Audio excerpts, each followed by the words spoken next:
Welcome back to AllFreeCrochet.com. For more free inspiration and ideas, why don't you check out AllFreeCrochet.com. In today's tutorial, we're learning how to make a crochet necklace, and this inspiration was done because I really wanted to do something amazing with the resolution yarn that is provided by darngoodyarns.com.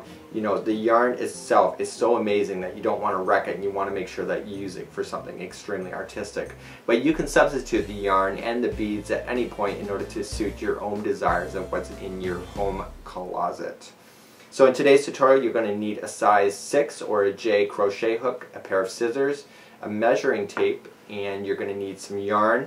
And I've used some really large beads on the bottom. These are just plastic beads that are high shine with some silver added to it, as well as I used some porcelain beads that go underneath of the material, and then I just knotted the material at the bottom. So I'm going to show you how to construct this. It's actually a really simple idea, but it looks extremely artistic and fun. I'm assuming in this tutorial that you know how to crochet, so that's why I'm going to come in from a different angle. I want you to grab the string from the ball, and I want you to measure about 13 inches. Okay, so there's a little bit extra to work with just in case you want to change your mind about anything at the end. So just create your slip knot then at the 13-inch mark. Like so. And this resolution yarn is recycled, satin yarn. So okay, so there we go. And now the magic number is 50. You can do more, you can do less. So 1, 2, 3, 4, 5. Okay, now that you got your 50 on there, don't pull that hook out. What you want to do is take the extra string from the ball and measure it along the tape measure again, and measure it about 13 inches. If your yarn is like twisting up or anything, just try to get it as close as possible, because you do want them to be pretty well consistent. And then just use your scissors and cut.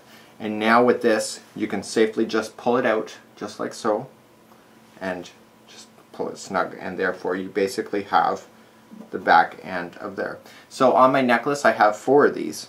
Okay, so you just create more. So what I would do in the next one, and you can see there's a huge difference between the 1 and the 2 here. It doesn't really matter too much because you are going to have leftover. But what I would do in the next one, instead of measuring the 13, just take it and basically duplicate exactly what you just did. Okay, and then create your slip knot again. So just kind of measured over the existing one, therefore you're kind of matching now to your project at this point, and do another 3 of these. Okay, the next step we have is just put them all into your hand. Just make sure the ends are lining up with each other, and if they're slightly off, that's part of artistic creativity, isn't it?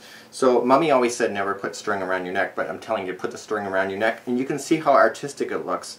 And if you're just looking at the colors and you think, well, you know what, there's a lot of dark on this side of the string, all I can do, just take one and just change it, just like so. And so basically that will change your whole properties by looking at your strings and determining what you can move around. And we do this with wire jewelry as well. So making sure that they're all lined back up as closely as possible, but not to the point where you're losing any sleep over it. Now put it around your neck, and you want to determine where you are going to go.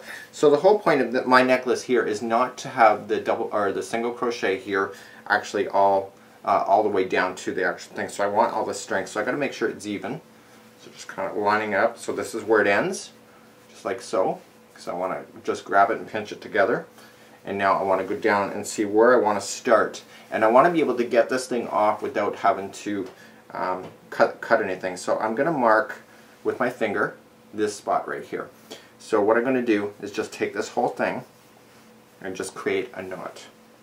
Okay, so you could leave it just like this, but I find with myself is that it needs some weight, and that's why I'm going to add what I'm going to add next. So let's go back down to the table and start adding our beadwork to the end, and you can see just like so, this is what we have so far. The next step we have is to match the beads to the necklace, or you can be eccentric and just go with something completely different. So I'm going to match the big ones first, determining what I really want in there.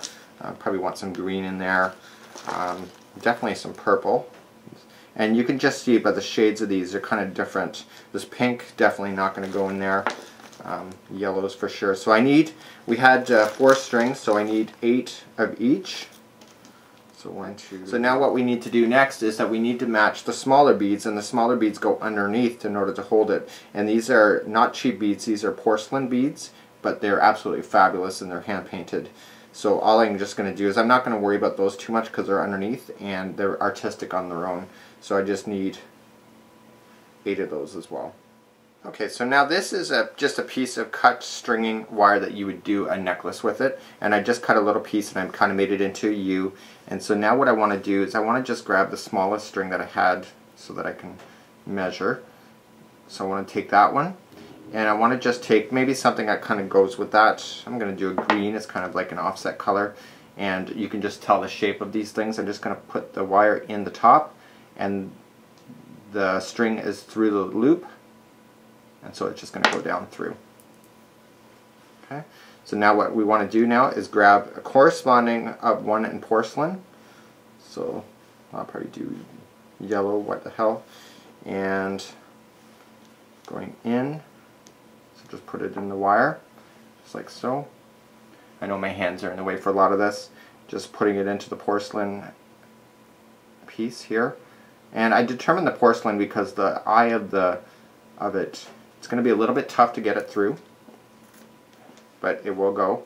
And now all I want to do is tie a knot, and this is the very first one, so I'm not too worried about the length of it yet because I want to establish how long I want to do right off the bat. So I just want to tie a knot, and the knot, I don't want to tug it to the point where I'm just reefing on it, because I want the knot to be the place where the porcelain is going to sit, just like so. So there's my establishing point, and now what I want to do is grab out my necklace holder and establish that. You can probably hear the thunder in the background, and hang it so now I can just kind of eye up and make everyone at a different level. Okay, so now I pulled the bead back up. I pulled this whole necklace back up so it's dangling over the back of the material there, so that it's resting comfortably, because this is a long pendant kind of idea. You could always do a shorter version of this if you wanted to as well. So I'm just going to grab strings at random and just going to put in my wire, just like so, and grab a corresponding color. Maybe I'll choose yellow now for this one. Going through. Okay. And now I just want to choose, actually put the wire back on. I have tried doing the beads at the same time, putting them through, but it's just easier if you just go one at a time. Put the porcelain through, just like so.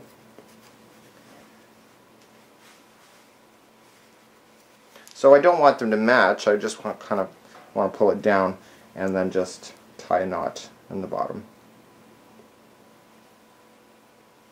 And again, when you're tying your knots, you want to make sure all of the material is through. Especially with this sari silk yarn stuff, you don't want things going. And it doesn't matter if it's frayed at the end, it's part of artistic creativity. And again, just grabbing another one. We'll do this one to be the loop on. So you want to establish what your maximum length is and how far you're willing to go down on the body. And again, I'm going to put a red on this one. Up until I met Daniel, I never used to be very random with my colors, but he's taught me a lot on how colors work together, and just how random is actually very desirable in the world of creativity. Again, just porcelain. So I'm going to make this red one the longest one, and then everything else I'm now going to keep within the... Just again, another knot.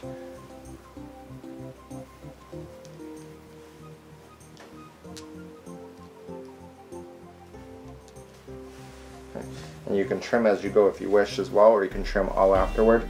I trim it about maybe an inch, maybe less than, at the bottom, and just keep grabbing them